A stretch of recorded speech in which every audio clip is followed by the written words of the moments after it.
আজকে আমরা এখন যাচ্ছি পর্তুগালের একটা খুব বড় মার্কেট, বালহাও মার্কেট।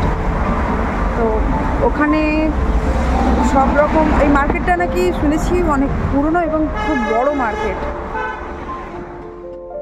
নমস্কার, ঘরোয়া কথার আরেকটি নতুন ব্লগে আপনাদের সবাইকে স্বাগত জানাই। আপনারা সবাই নিশ্চয়ই খুব ভালো আছেন, আমরাও খুব ভালো আছি। আজকে আমরা যাচ্ছি বালহাও মার্কেট। এই মার্কেটটা পর্তুগিজের খুব পুরনো একটা মার্কেট।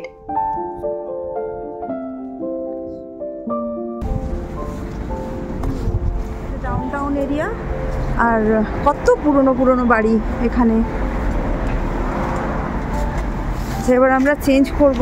এখানে দুটো রাস্তা দুদিকে চলে গেছে। চলো, একটা এই দিকে চলে গেছে আর আমরা যাব ওই রাস্তাটাতে। দুটোই যাচ্ছে দোরো রিভারের দিকে, না? হ্যাঁ, এই আমি দেখেছি। হ্যাঁ, জার্মানিতে ছিল, কাক দেখেছি। এই দেখো কি সুন্দর ফুল গাছটা। এই ফুলটা দারুণ, কিন্তু এতটা উঁচুতে একটা নিতে পারছি না, ফটো নিতে পারছি না। কি ঠান্ডা হাওয়া দিচ্ছে।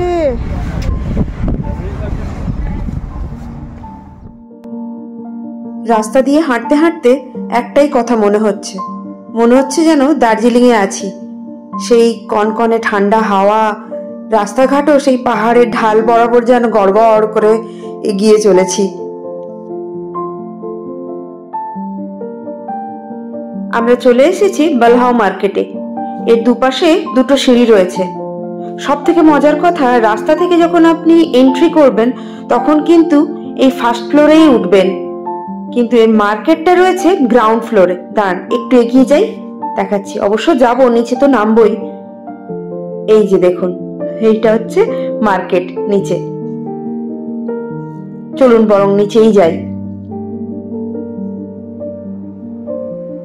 আমরা চলে এসেছি গ্রাউন্ড ফ্লোরে।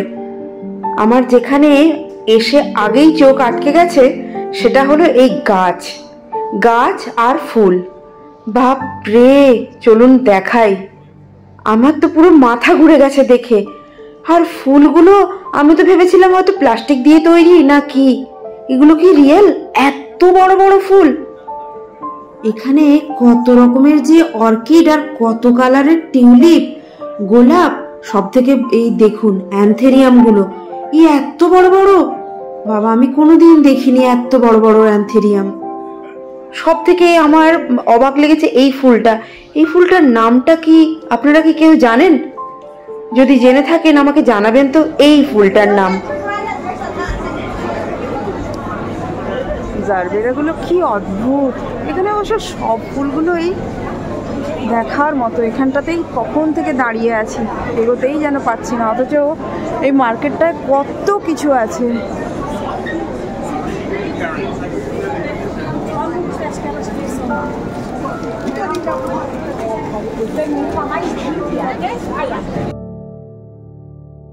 এই যে সেই ফুলগুলো, যেই ফুলগুলোকে আমরা বাড়ির বাগানে ছোট ছোট টবে লাগাই না শীতকালে, এখানটাতে পুরো ভর্তি।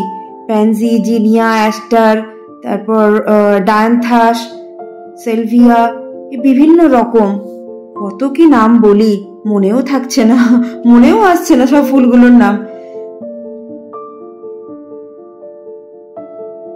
তারপর কি শুধু ফুলের গাছ, তার সঙ্গে এই পাতা বাহার, তারপরে এই বিভিন্ন রকম হার্ব, কি কি যে নেই।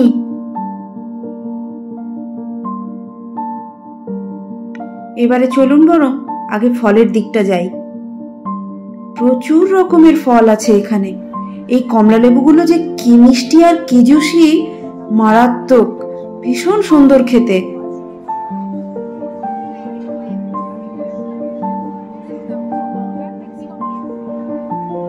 কাঁচা ফল তো রয়েছে, তার সঙ্গে আবার এখানে দেখুন ফলকে কেটে কেটে শুকনো করে রাখা। এগুলো কেমন খেতে লাগবে কি জানি, নিশ্চয়ই ভালো লাগে, ওই জন্য হয়তো এরম করে বিক্রিও তো হচ্ছে।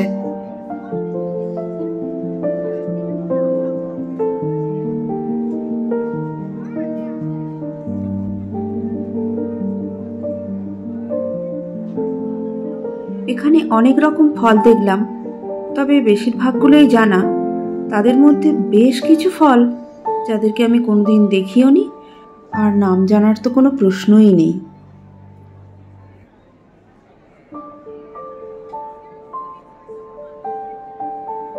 ঘুরতে ঘুরতে এখন চলে এসেছি ভেজিটেবলের দিকে। কত রকমের ভেজিটেবল পাওয়া যাচ্ছে, সব প্রায় মানে সব রকমই ভেজিটেবল এখানে পাওয়া যায়। দেখতে পাইনি বলতে পটল, ঢেঁড়স এই জাতীয় সবজি, ঝিঙে এইগুলো, না হলে প্রায় সবজি কিন্তু এখানে পেয়েই যাব মনে হয়।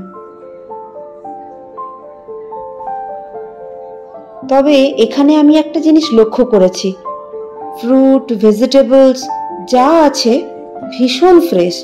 মনে হয় এখানকার ওয়েদারের জন্য হবে। দাঁড়ান, আমি আপনাদের সঙ্গে এখানের ভেজিটেবল, ফ্রুটস এদের দাম কত সেটা শেয়ার করি। আমি ওখান থেকে এগুলো তুলে নিয়ে এসেছিলাম। যেমন আলু 3 কিলোর প্যাকেট হিসেবে বিক্রি হচ্ছিল, তার দাম ছিল 3.69 ইউরো। এখানে বিভিন্ন রকম টমেটো ছিল, ছোট বড় মাঝারি অনেক রকমের দেখতে। হ্যাঁ, সেটা ছিল ওই 1.03 থেকে 3 ইউরো পর্যন্ত। আরে বাপরে, এখানে আবার কি পেয়েছি দেখুন। দেখো কত রকমের সব মশলা। এটা হলুদ, জিরে গুঁড়ো নাকি, তাই শুকনো লঙ্কা কই পেয়েছি। এটা ধানি লঙ্কা। ধানি লঙ্কা নাকি?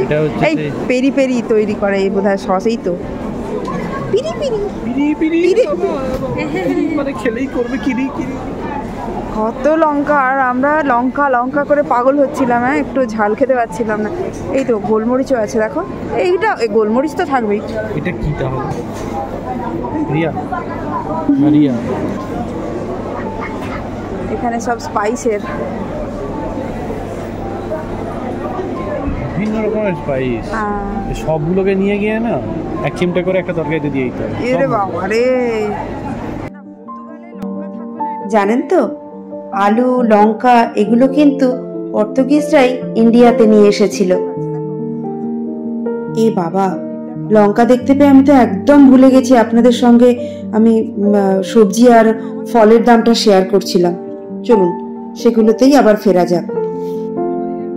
আলু টমেটো তো বলেইছি, এবার বেগুনের দাম 2.49 ইউরো, কুমড়ো 2 ইউরো, বাঁধাকপি 2.20 ইউরো, ব্রকলি 2.92 ইউরো, আর গাজর 1.09 ইউরো, আর রেড ক্যাপসিকাম 2.89 ইউরো। ইয়েলো বা অরেঞ্জ রঙের যে ক্যাপসিকামটা হয় ওটা 4.99 ইউরো। এমনি নর্মাল ক্যাপসিকাম সেটা 2.89 ইউরো, আর ফুলকপি 2.29 ইউরো। এগুলো সবই কিন্তু কেজিতে। তেমন ফ্রুটের মধ্যে অ্যাপেল 2.39 ইউরো, অরেঞ্জ 3.26 ইউরো, আর আঙুরও 3.30 ইউরো। এখানে কত রকমের মাশরুম পাওয়া যায়। আমি এই মাশরুমের ভ্যারাইটি দেখে সত্যি অবাক হয়ে গেছি, কারণ আমি তো ওখানে পেতাম ঠিকই, ওই 2-4 রকমেরই মাশরুম দেখেছিলাম। এখানে এত রকমের মাশরুম পাওয়া যায়। এগুলো আবার ড্রাই মাশরুম। তবে মাশরুমের দাম কিন্তু বেশ ভালোই, 6, 7, 9, 10, 12 এরকম করে দেখাচ্ছে, বেশ ভালোই। তবে কত রকমের মাশরুম, সবগুলোই কি খাওয়া যায়? এই মামাইয়ের পছন্দের জায়গা, যত রকম ক্যান্ডি পেয়েছে তার কাছে গিয়েই চুপচাপ দাঁড়িয়ে আছে।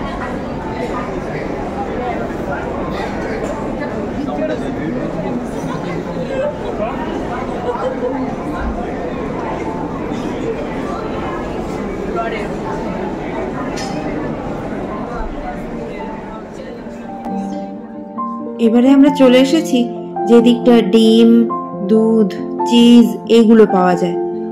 চিজের শুধু ভ্যারাইটি দেখুন, কত রকমের যে চিজ রয়েছে। কাউ মিল্কের চিজ তো রয়েছেই, এছাড়া এখানে বাফেলো, শিপ, গোট এইসবেরও চিজ রয়েছে। কত রকম বিভিন্ন হার্ব দেওয়া, বিভিন্ন রকম চিজেও বিভিন্ন রকম জিনিস দিয়ে তৈরি। সত্যিকারের না দেখলে বিশ্বাসই করা যায় না।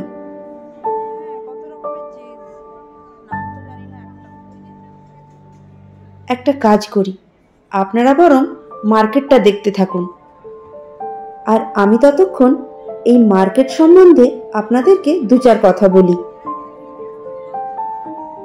বালহাও মার্কেট। এই বালহাও মার্কেট পোর্তোর কিন্তু একটি অন্যতম প্রাচীন মার্কেট। 1839 সালে পোর্তোর সিটি কাউন্সিল জমি অধিগ্রহণ করে যখন একটি বড় স্কোয়ার বানাবেন বলে ঠিক করেন, তখনকার সময় এই জায়গাটিতে একটি বড় জলাভূমি ছিল, যেটা থেকে জলের স্রোত বয়ে যেত এবং সেই স্রোত থেকে বুদবুদ বা বাবলস তৈরি হতো। সেই বাবলসের প্রতীকী নামকরণ হিসেবে এই মার্কেটের নামকরণ হয়েছে বালহাও, যা পর্তুগিজে বলে মার্কাদো দো বালহাও। এরপর 1910 সাল নাগাদ এই মার্কেট নির্মাণের জন্য একটি প্রাইমারি প্ল্যান বানানো হয়, কিন্তু বাজেট রিলেটেড সমস্যার দরুন এটা স্থগিত হয়ে যায়। পরে 1914 সালে তখনকার নামকরা আর্কিটেক্ট কোরিয়া দা সিলভা, ওনার ডিজাইনে এই মার্কেটটা তৈরি হয়। মেটাল স্ট্রাকচার, গ্রানাইট পাথরের গাঁথনি এবং মাথার উপর কাঠের ছাদ দিয়ে প্রথম তৈরি হয়েছিল এই মার্কেটটি। তবে বর্তমানে বালহাওয়ের যে চাকচিক্য দেখতে পাচ্ছেন, তার কারণ হলো রিসেন্টলি এই মার্কেটটাকে রেনোভেট করা হয়েছে প্রায় 4 বছর সময় নিয়ে। 2022-এর 15ই সেপ্টেম্বর এই রেনোভেটের কাজ কমপ্লিট হয় এবং তারপর সবার জন্য এটা আবার খুলে দেওয়া হয়। এই হলো বালহাও মার্কেটের ইতিহাস। তবে সত্যি এই মার্কেটটা ভীষণ সুন্দর। আমরা এখন মাছের দিকটাতে চলে এসেছি। কত রকমের মাছ, শুধু মাছ কেন বলবো, এখানে আরো অনেক রকম জিনিস পাওয়া যাচ্ছে, যেমন shrimp, crab, lobster, oyster, muscle, octopus, squid, সব শুকা মাছ। এটা শুকা মাছের বাজার। এত বড় একটা মাছের লেজা শুকিয়ে কাঠ পাকিয়ে গেছে। এই যে কি গন্ধ এই জায়গাটায়, ওরে বাবা রে।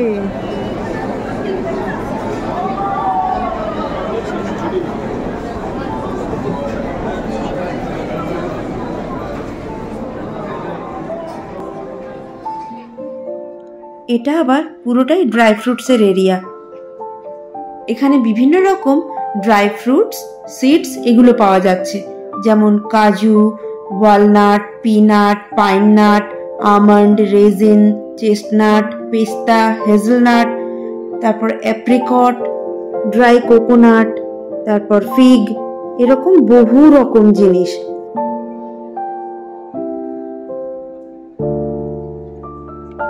অনেকক্ষণ বাজার হাট করেছি, এবারে ওপর থেকে দেখি মার্কেটটাকে কেমন দেখতে লাগে। ভীষণ সুন্দর এই মার্কেটটা, দেখুন।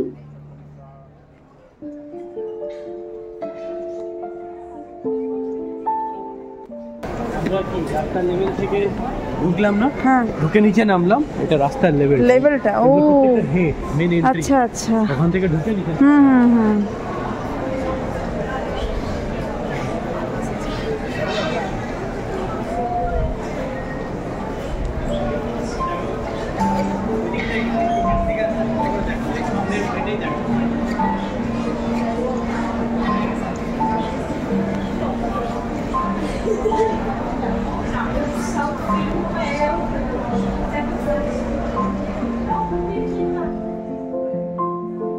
সত্যি উপর থেকে মার্কেটটাকে আরো সুন্দর লাগছে, তাই কিনা বলুন? এই ফ্লোরটায় কিছু রেস্টুরেন্টও রয়েছে।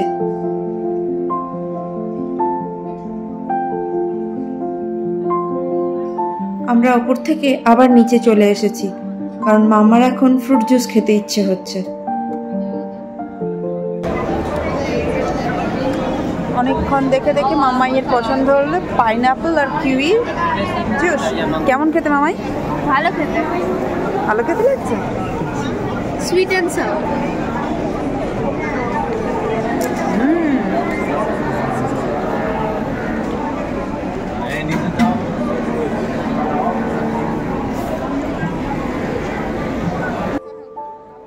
মার্কেটটা বিশাল বড়, আর একটা ছাদের তলায় কত রকমের জিনিস। তবে এবার আমাদের বাড়ি ফেরার পালা, কারণ যত বিকেল হচ্ছে তত ঠান্ডা যেন হু হু করে বাড়ছে। তবে চলুন, আমি আমার ব্লগটা এখানেই শেষ করছি। আপনাদের যদি আমার ব্লগ ভালো লেগে থাকে তবে প্লিজ লাইক, শেয়ার, কমেন্ট আর সাবস্ক্রাইব করে আমার পাশে থাকুন। আপনারা সবাই খুব ভালো থাকুন, সুস্থ থাকুন, সাবধানে থাকুন। নমস্কার।